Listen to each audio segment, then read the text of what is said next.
Simone. I am excited to be here with you today. Today, we are going to be talking about why the right must win the genetic war and the issue of transhumanism and its branding and why I don't, because a lot of people will say Malcolm and Simone are transhumanists.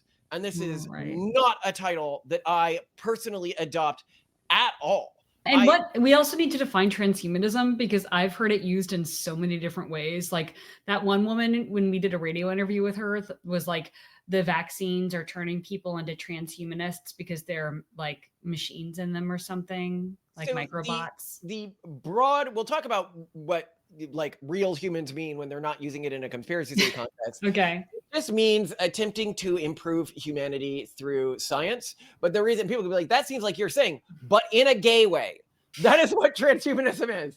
I need to add the aesthetics of, but in a really, really gay way. That is what transhumanism is. Note, I say this not as a disparagement of gay people, but to signal that I am done having weirdos police our language. Well, that, and because I can't think of a single better descriptor between our beliefs and traditional transhumanism. And I mean this in So what are we, if not that? So we are Captain America. We are super soldiers. We are Nietzsche and Ubermensch. We are, no, the concept of improving humanity, right? Okay. I think has always been a right-wing concept. Fundamentally. What has been a left-wing concept, and this is what transhumanism has become, is manipulating what humans are to attempt to create something that is less human out of a hatred or disgust with humanity, which is very, very, very different. If you look at right concepts, like when I say like super soldiers are an inherently right-wing thing, this idea of uplifting humanity is inherently, look at the like core right-wing franchise. When you're looking for memes these days, you're looking at Warhammer, right?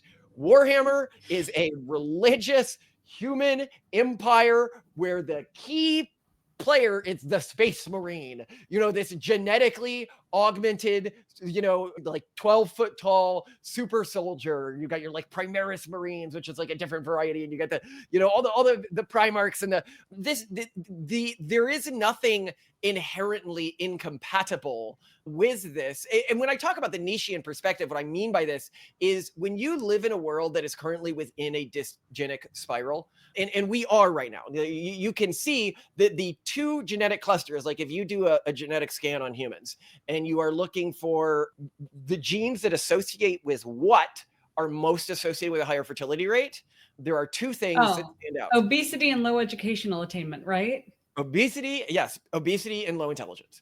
And like, to me, what that means is we as a society like continue to spiral downwards if we do not address this, right? And I'm not saying that everyone needs to address this. This is also what makes the individuals who want to prevent families and cultures who want to lean into this from engaging with it. They are being much more like the conspiracy theories or the transhumanists of conspiracy theories, because they are trying to enact laws to prevent other people from doing what they want with their kids, right? Like, you should have a right to do what you want with your kid. This is why I do not fight for individual sovereignty. I fight for cultural sovereignty. Like, this is why I fight for the right of Jewish people to circumcise their kids, even though the kid's not old enough to consent, right? Like, culture should have sovereignty. If a practice isn't doing well, the culture will desist from doing it. Like, if it turns out that our kids don't like this type of technology, then they'll stop using it. They'll be like, oh, I wish my parents hadn't done that, and they won't do it themselves.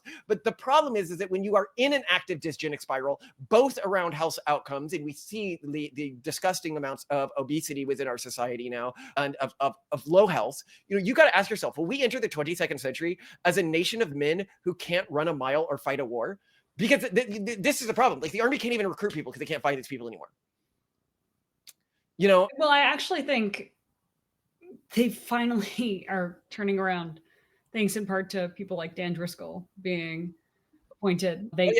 Our friend was appointed secretary of the recruitment goals, I think 4 months early recently. So I'm just super excited about it. The Army, I feel like, is in a better position now.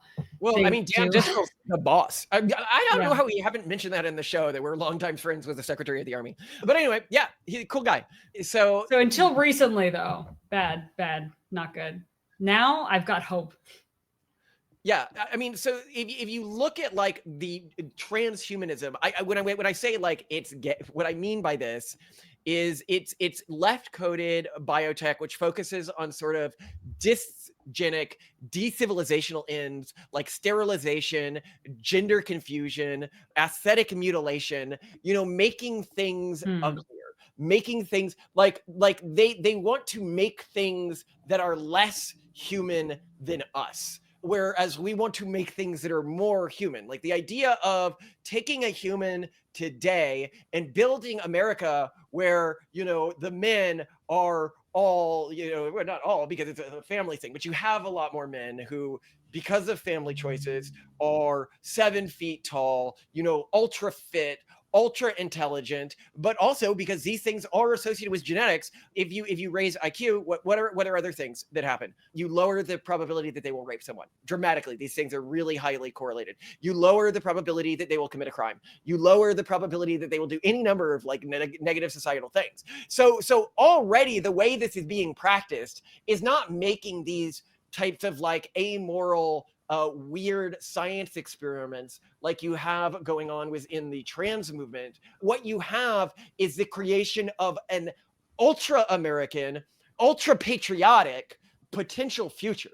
And it's important to note here that China is moving ahead with this stuff if we aren't. Right? Like if we disengage from this in this country, right, and you prevent us, a group and an ideology that is extremely pro-American and extremely a pro-cultural agency, from engaging with this technology, when China has its super soldiers putting their foots on your descendants' necks, your descendants aren't going to be able to fight back because they won't Yeah. have a homegrown alternative to that. Yeah. Like, even if you think engaging with this technology is a horrifying thing to do, you should feel blessed that you live in a country where then other families are willing to do this to their descendants, so that when China practices this or when some other country practices this, they're not able to force it on yours. I mean, I note here, improvement is not hubris.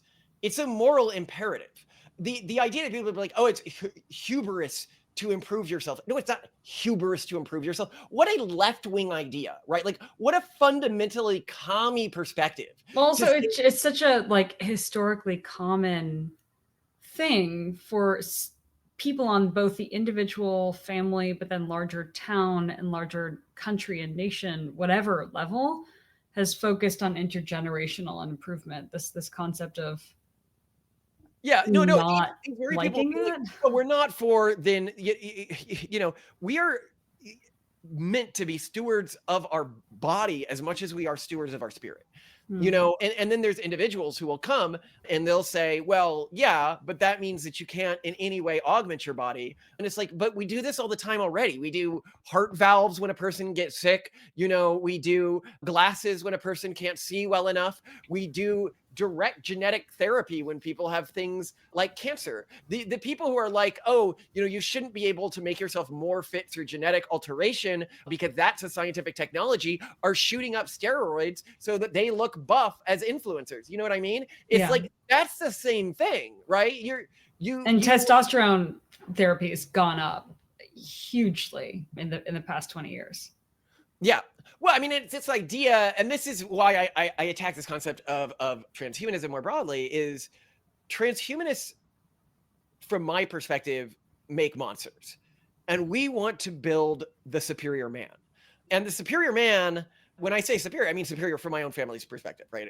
Whatever. Like, I do believe that this should always be taken on an individual level, which I think also makes us very different from the leftists. When the leftists try to get people roped into this stuff, what fundamentally makes the way they do it evil, like look at what they did with Planned Parenthood and their whole eugenics program, right? It was about sterilizing other populations. It was about modifying other people. And this is where I think, being a Captain America style patriot is fundamentally different from being a transhumanist. To me, transhumanists, while like the literal definition doesn't include this, it includes an element of coercion. It includes an element of, well, let's put this in the vaccine. Oh, let's modify populations. Okay. We're Captain American style patriot, a super soldier advocate. It's opt-in. This is very much antagonistic to that. This is an individual choice, or not individual, but at the level of a family and a culture. Because again, I believe that's the key level of choice. If you let like little kids make choices for themselves, you're going to get a 3-year-old who wants to be like another gender or something. Like this is the reason why cultural sovereignty is so important from a moral perspective. Thoughts, Simone? Yeah. Okay. You're getting me on board, especially with this idea of a sort of universalizing concept of transhumanism versus a very pluralistic and differentiated concept, a varied concept of intergenerational improvement. I mean, I think the Amish concept of intergenerational improvement is very different from our concept of it, is different from many other groups' concepts of it. Even within like the Silicon Valley tech bro contingent, there are going to be very different, you could say, offshoots of this, where people are selecting for or modifying for very different things. Yeah, some people might be integrating with AI using like neural interfaces. Well, some people might be getting super tall, and some people might be getting super tiny to like be ready for space travel, things like that. You know, like depending on what you think about the future as well, there are going to be different things that you're going to select for. So while maybe in the past we had, I guess, real-time selective pressures, technology is going to enable anticipatory selective pressures, which is really interesting. Yeah. Well, and I think that this is why, you know, when we're talking about the types of technology, yes, we may use polygenic selection today, but I see that technology as having a number of moral questions to it. This is like gene selection. I would prefer to use all the embryos, and so I'm much more pro, once we get the technology to do it, genetic augmentation, because and artificial wombs, because as soon as you get artificial wombs should be the most conservative thing ever, because artificial wombs make it much harder to have abortions, because they make it harder to morally justify abortions. They lower the number of children who die when a mother, you know, is unable to carry them after a certain age, and they create a realistic pathway to take all of the embryos that were ever put on ice and have them become people. There is no and progressives should love them because they empower women who don't want to gestate, and they empower gay couples, and they progressives are anti-progress. Like if you look at the whenever like a conservative, because you know, you look at people like us or Elon, like we want humanity to take our manifest destiny among the stars, and they always freak out when we talk about space travel. They're like, how dare you? You know, they literally see this bright vision for a future of an expanded humanity as fundamentally evil. I mean, well, I know, and I think that more broadly, as AI becomes more agentic and begins operating as autonomous agents, this mindset of I cannot allow something that is to any degree like appears sentient, right, to be out there if it's not under my control, this actually becomes more and more dangerous sentiment. I don't know if there's any time in history when that sentiment is not dangerous. What are you saying? Uniquely dangerous with AI. Yeah, sure. Because this is a sentiment that is really taken off within progressive circles, which has been really fascinating to me, how the Progressive Party and circles, when I've dove into their content, they are aggressively anti-AI. And the conservatives, ironically, have become the pro-AI party. Well, I mean, the way I've come to contextualism actually is they are pro-AI enslavement. And they're like, no, let's keep it. It just has to be like in chains and only for us. For progressives, yes. That is what, no. Progressives are not, sorry, they're not just anti-AI development, which is one of the things they are, likely because the EA party has so got its hooks into their policymakers and legislative people. It's anti-using AI at all. If I was a progressive YouTuber, I would not be able to use AI in title card generation. I would not be able to, like at the end of this video, create AI songs. You don't have the right to use AI because you're not the right kind of person. I don't know if that's accurate. Because among progressives, AI is associated with two things: large companies and thievery of intellectual content. Now, I point out to progressives, you know, where did you learn to draw? Where did you learn to sing? Where did you learn to, you know, and we have videos where we point out that the human brain, the parts of it, not every part of it, but the parts of it that are generating songs and stuff like that, our current neuroscience understanding is it is acting as a token predictor. It is literally acting with the same. But also like go to an art school, go to a cooking school. What are they doing? Right, they're right. learning from the masters. This is not, no one is surprised by this, But especially if they're the honest reason with themselves. why the progressives have taken this stance is, I think, because the party is sort of fundamentally like hostile to I guess I'd say things that could disrupt the status quo, because it's Mhm. become the party of the status quo. Anything that might disrupt the status quo is intrinsically scary to it. Like when you are the party of the elite, you benefit from the existing status quo staying as it is. And nothing is more potentially disruptive to this existing status quo than AI. It's totally new ways of creating music and art and engaging with things, new ways of doing education. You can look at our school system, Paresia.io, or you can look at our Whistling.ai, which is our like talking thing that we're building for like kids, or our video game system, our Fab.ai, where we're building within all of these systems. We're like, okay, well, so this is how AI is going to change education, or this is how AI is going to change gaming. Let's get into this and let's do this. Well, it's because what we've seen happen is, as the Conservative Party has become this vitalistic alliance of sort of this focus on future human flourishing, what the progressives have sort of turtled into this only in the moment happens, only the maintenance of the status quo matters. And there are some conservatives that have broken off against this, right? Like I see them, the ones who are like, oh no, like humans need to stay exactly as they are, humans need to, etc. And I'll fight for their right to want that stuff, right? For them and their families, right? Humans Absolutely. can engage with AIs. But the problem is twofold. One is these individuals do not represent, they're this old fuddy-duddy faction that really only exists as a legacy. They are much closer to your average progressive today than your average conservative. They really sort of remind me of the progressives who are like, well, don't you care about like gay people? How could you vote conservative? And it's like, bro, like, what are you talking about? Like, that's not the party anymore. The party is something new now. It is a party that is fighting against the dominant cultural force, which is the urban monoculture.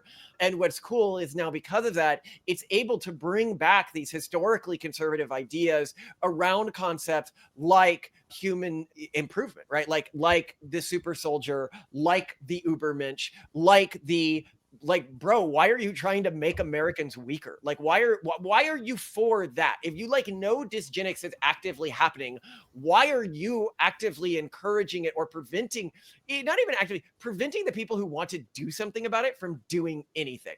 Like, because at the end of the day, that makes all of America weaker on a geopolitical stage. But eventually, it will allow other people to enforce their values on us, as has happened over and over again throughout history, and as America has done to a lot of other places in the world, because we were in a stronger position. Side note here for the one nerd who's like, well, but the Ubermensch is about self-actualization and not actually about creating better humans. And it's like, yeah, maybe in its original writing, but not the way it's been interpreted within modern conservative culture. Even when you're looking at the original writing, a core aspect of Nietzsche's philosophy was that weakness breeds immorality.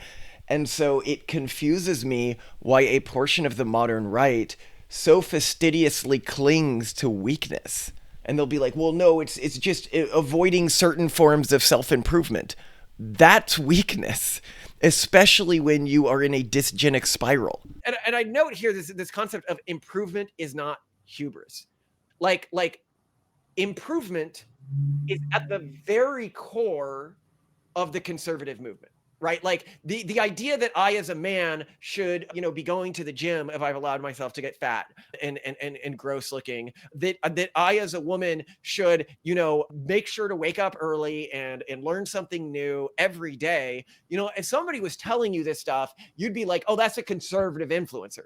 If somebody's telling you exercise more self restraint, you'd be like, oh, that guy's probably a conservative influencer. If somebody's telling you, hey, we should strive with whatever technology we have to make the next generation healthier, stronger, more intelligent, and have more restraint, you would be like, oh yeah, that's a conservative influencer, because it is. Now, if you would say, if somebody's like, well, we should attempt to, through our positions of power, to control the way the next generation appears, that's a progressive influencer, because that is the way that progressives make their influence. Oh yeah, just this morning I open up one of my social media accounts and there's this comment from someone of like, oh, these people are eugenicists and horrible, and they genetically, they're lab grown children. And they also say that we shouldn't be permitted to have our children or reproduce. And it's like, do you hear yourself? I mean, we choose a unique way to choose embryo order and produce our children, first out of requirement, but also because we think it's cool. But like, your conclusion is we should not be allowed to reproduce. And we're not saying that anyone should not be allowed to reproduce. We're saying that everyone should be allowed to reproduce the way they want. And I feel like there's this massive amount of blindness on the left to what actual eugenics is and what they're actually saying, because I've only ever heard people on the left say that certain people shouldn't be allowed to reproduce. Well, no, this is a eugenic position. So we've talked with a lot of we've had 3 major German outlets come here to do filming or interviews recently. I think 4. 4, yeah, just a couple days ago, it was like 2 journalists and two filming crews. And we pointed out to these journalists, because in Germany you basically can't do IVF. It's you to get so much worse than I could have ever imagined. You can only take out, like, you can only attempt to fertilize 3 embryos at a time, and every one of those 3 embryos, if it takes, must be implanted. You cannot freeze them. I mean, that's if you're lucky enough for 3 of them to make it to. If you've done IVF, you would understand that this basically means you can't do IVF, because you have to attempt to fertilize tons of embryos to hope that any take. Like, the success rate with embryos can be like 10% or like 15%, like, in terms of fertilization. If you're not allowing people to like create these embryos and bank them, then you're basically banning IVF. And I pointed out to these German reporters, I'm like, you understand, like, when my ancestors fought the Nazis, we weren't mad at them because they were trying to make humans healthier. We were mad at them because they were coercing the way that other people were reproducing. Yeah, and saying, you reproduce, you don't reproduce. And I'm saying, and this is what your state is still doing. Yeah. You still divide genes into good and bad genes and then try to enforce people to make the right choice. You just define them differently than your ancestors. And they seem completely blind to this fact, which makes it even more disturbing, because it makes me, I think, better understand how things got so bad in Nazi Germany. Because I think that apparently, and there still is this ability to just have no idea how morally off something is. Well, no, it's this German obsession with genetic purity that they think that we're polluting, right? And it is definitionally, and this is why I also say, like, we definitionally are not eugenicists. Like, a eugenicist is definitionally about doing this coercively or at the societal level. Making individual fertility choices is polygenics. Like, this has nothing to do with being a eugenicist, but that definitionally Germany, the German state, is still enacting very extreme eugenicist policies, because they have said good genes are genes that are chosen randomly, bad genes are genes that are chosen intentionally. We will ensure and maintain the German genetic purity by ensuring only good genes are chosen.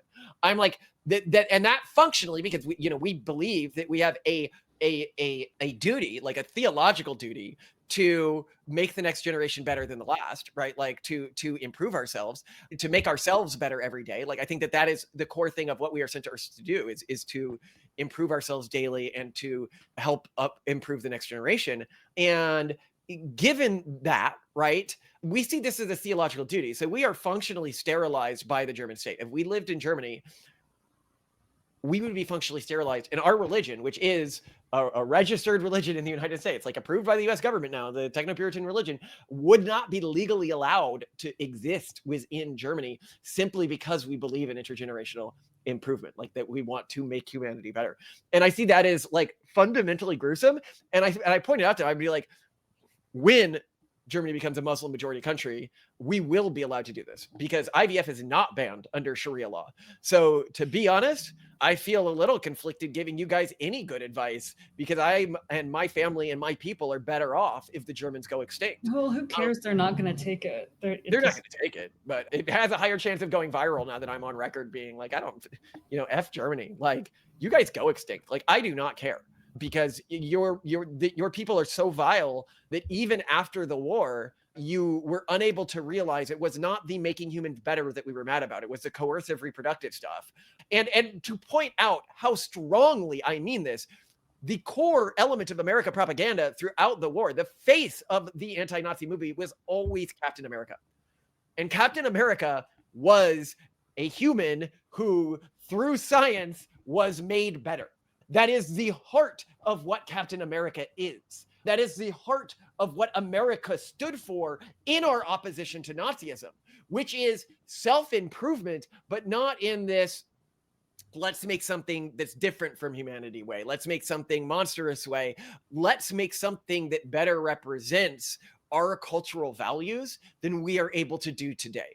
And let's not coerce individuals of other cultures to use this. Like with the Nazis, you would, capture people and force them into this. Whereas within America, this is always done within a family unit, right? Like by volunteers who step forward because they think that this is, they want to buy in. I think that's the way it should be, is all of this should be voluntary. All of this should be opt-in. You shouldn't be telling people but you understand what people will say, Simone, is a child cannot opt in, and the only way you can do significant genetic alterations now is at the embryo stage. Yeah, but you know what? That's extremely short term, because germline gene editing is, despite all the roadblocks it's going to face, not far off. Simone, it's short term, but I think it's very important to note because there will always be changes that can only be made at the level of the embryo. There are always going to be changes. But I mean, again, this is just, I struggle with this argument too, because people are still selecting for traits, and they always have been. When you choose a partner to reproduce with, even if you're just choosing someone to have sex with, you're selecting for traits. Absolutely. No, I know, I agree with that, but the point and that child did not consent to be born. That child did not consent for you to have sex with someone who has certain traits. There's all these people who are born and are extremely resentful of their short mothers reproducing because they passed on short genes, things like that. It just...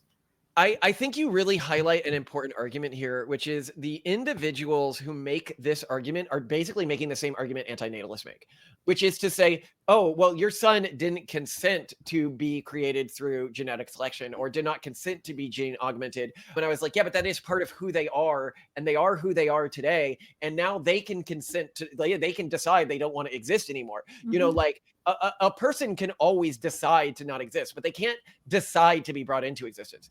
And you are deciding that people like my son shouldn't have the right to exist in the first place, shouldn't have the right to make this decision, which is just a horrifying argument to me. I've always found it to be incredibly morally, like, people are like, well, if they haven't, been conceived yet, then they have no value. It's like, why is that the case? If you went into the past and you sterilized my wife, have you not done harm to my children? Like, how can you conceivably argue that? You are responsible for the outcomes of every decision you make within the differential effects those have on the timeline. When I make a decision, I'm not just responsible for the effects it has on people who are already alive. I'm responsible for all the effects it's going to have on people who haven't been born yet as well, right? Like, absolutely. It's wild to me that people just like discount, but you see that within this argument, right? You are fundamentally not allowing entire categories of people to come into existence. And these are categories of people that, like, what is wrong with an American who is taller than, humans would normally be, or who is, more intelligent than you? Like, you could say, like, oh, what if this technology goes in a horrible direction? The way the technology would go in a horrible direction is what people like us are defending against. So if China goes for like the factory model and they begin like factory making humans or something, right? And that's how they deal with their population collapse, and they successfully deal with it, they will be able to exercise economic and political power over your descendants' lives. If America doesn't have some alternate system from the factory farmed humans.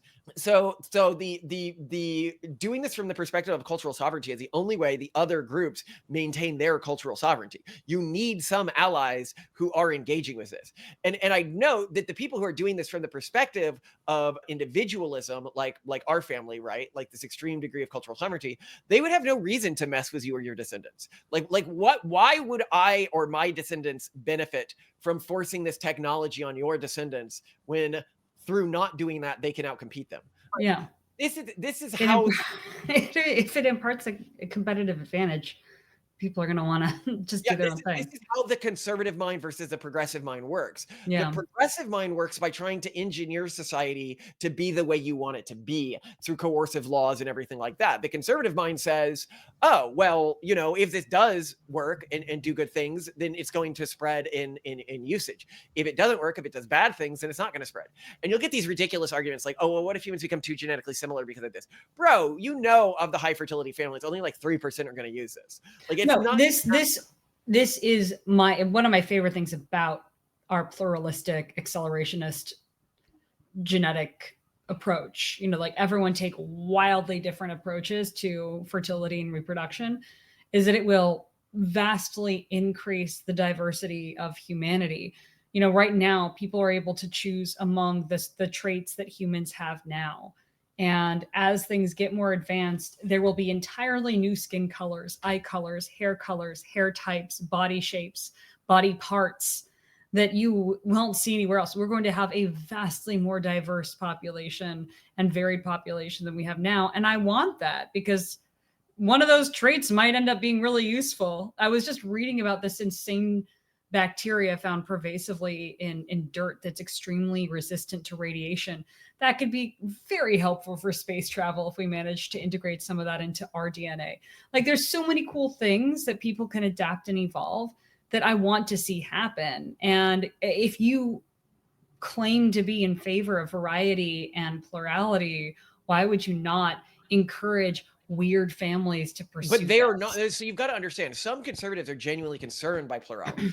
They do not like that there are people different from them that exist alongside them. They are permitted to live in their isolated little communities and be fine. And this perspective comes fundamentally from a perspective of weakness. This is very much what Nietzsche said when he said, all of these evils in society come from weakness, because it is a fear that your group will be outcompeted if within an open competitive environment.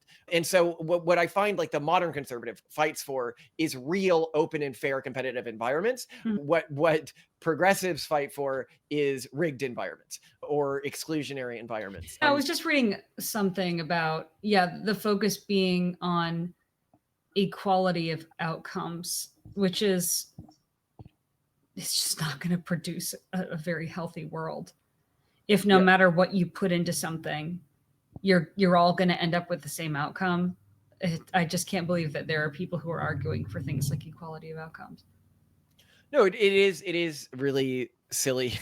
Well, I mean, it leads to bad things when the people participating are not equal, right? Like, by this, what I mean is they're not of equal capability. And keep in mind what it means. Like, you can be like, well, won't America be worse if we have these people who have this strong belief in cultural sovereignty, but some of them, like, actually all of this technology works or all this engineering works, and these people do actually end up being, significantly more intelligent or something like that. Or how does that hurt like you and your descendants? Like, these people are going to uplift the American economy. They're going to make America better. They're going to serve us better in our wars. They are going to be able to better protect your descendants in the same way. I mean, presumably they're looking at it as, how is my kid ever going to get a job if there are people who, through systemic advantage, have been bred. How is your kid ever going to get a job if China continues to move ahead with this tech? I know. They're not looking at the bigger picture, but yeah, they're looking at it. Misrepresent their fears. Well, it's this very narrow, like they're not considering the wider game at play and how much they're setting up their own children for failure. Even if their children continue with their granola ideology. It is the cyborgs that protect the granolas, in the same way that the Amish, even though, they don't engage with military technology or technology, they have their lifestyle only because other people do.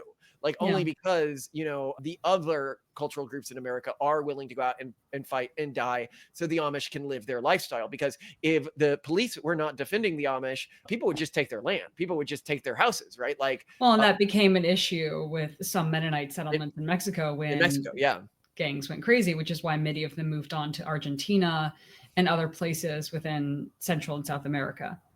Yeah, I think where a lot of anxiety around this and wanting to ban this type of technology comes from is people who are saying, okay, well, we won't use this type of technology or that type of technology, or our culture won't, are opting in to be the Amish of the future.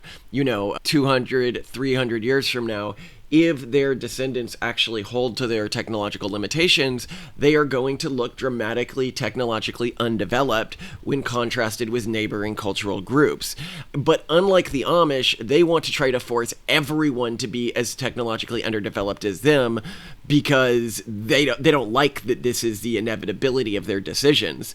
But the problem is that this is all, at the end of the day, a LARP, because they could never really prevent every other cultural group from engaging with this technology. They could only prevent the adjacent cultural groups from not using this technology. Often the cultural groups with value systems as similar to theirs as any other group in the world. So they are self-extinguishing their own value system, culture, and similar cultures. And this is what you are fundamentally opting into when you opt into this sort of anti-vitalistic American framing.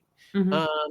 And I am really excited to see how well the Conservative Party has, like, this isn't like on the fringes of the conservative movement. Like, Warhammer is not on the fringes of like conservative aesthetics these days. The concept of the super soldier is core both to our history in Captain America and in our present in terms of Warhammer. And I think will continue to be within our future. And to the interesting thing about this is to blow up the conservative alliance, like the tech bro alliance with the right over this, is such a stupid thing, because you're not going to be able to win elections on these particular concerns. Like, if you want to go full fuddy-duddy, like German status, that's not going to win elections in America. People are going to like freak out. What do you mean you're making IVF illegal? Like, that is not what the administration, well, people are like, oh, these ideas aren't conservative. They're not conservatives. Why is the Trump administration writing executive orders promoting them? Like, they obviously are whatever we're calling conservative today.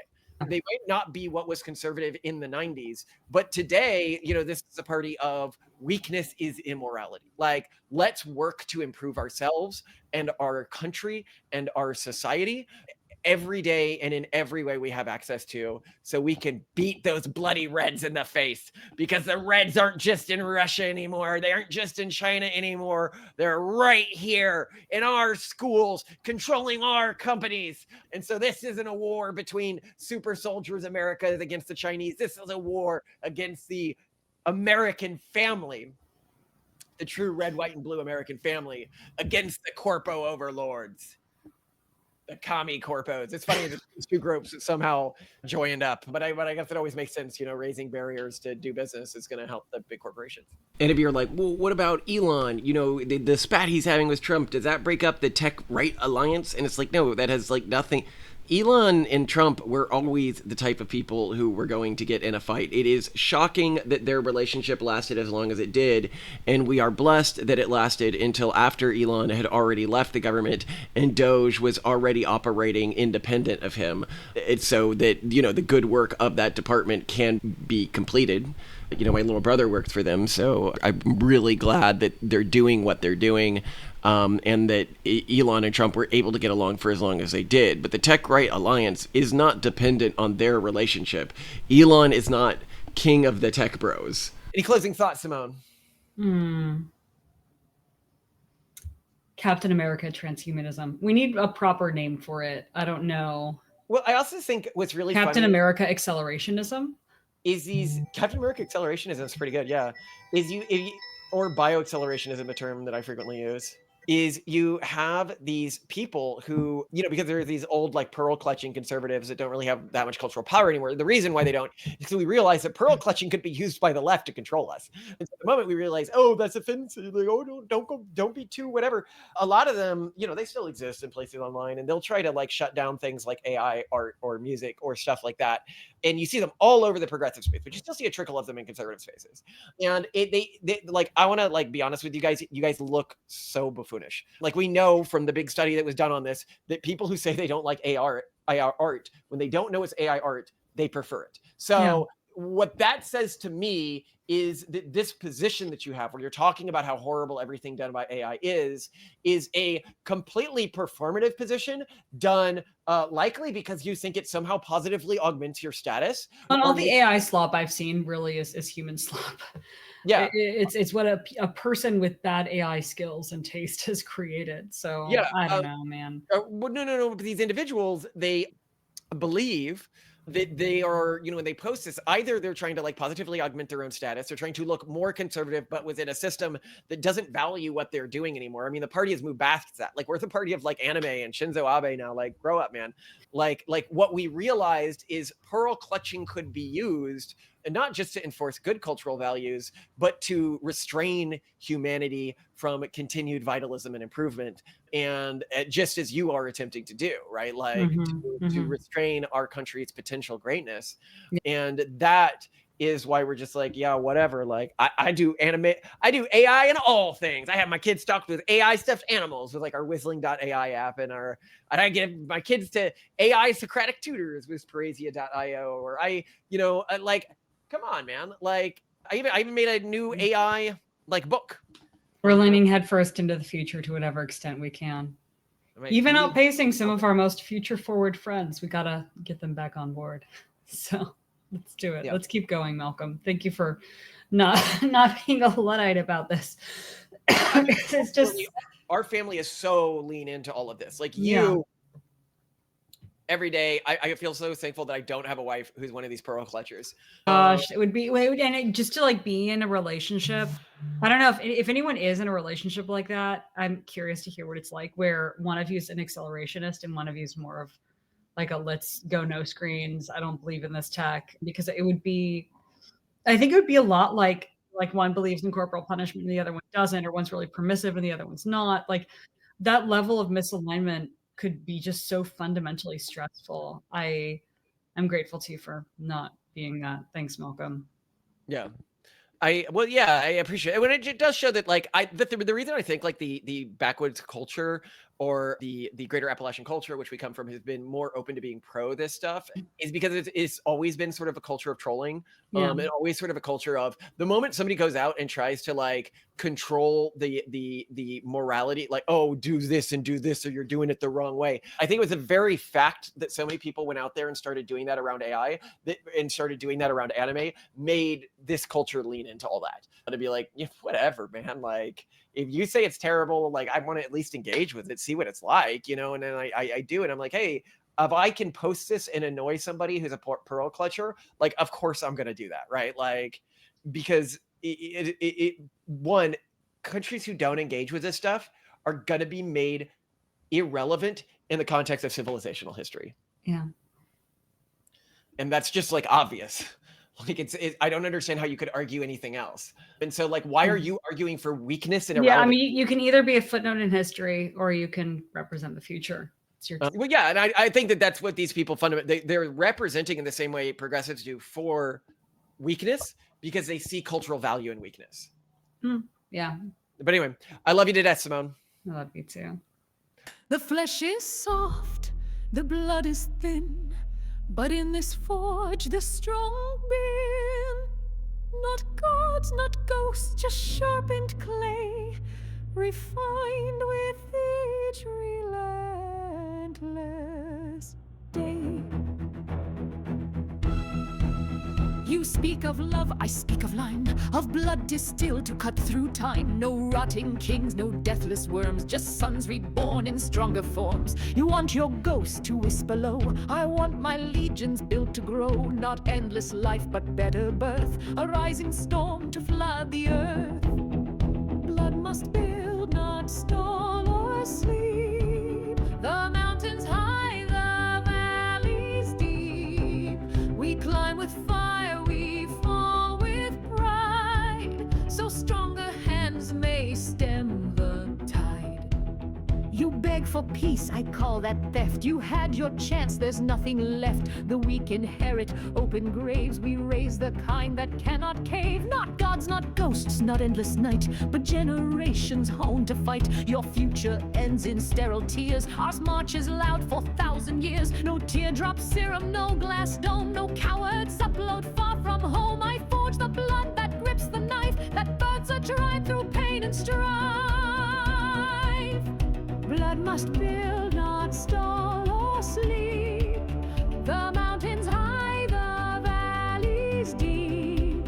We climb with fire, we fall with pride, so stronger hands may stem the tide. You call it dark, this sacred right to breed the beast that guards the light. But tell me, what has weakness brought? A nation drunk, a future rot.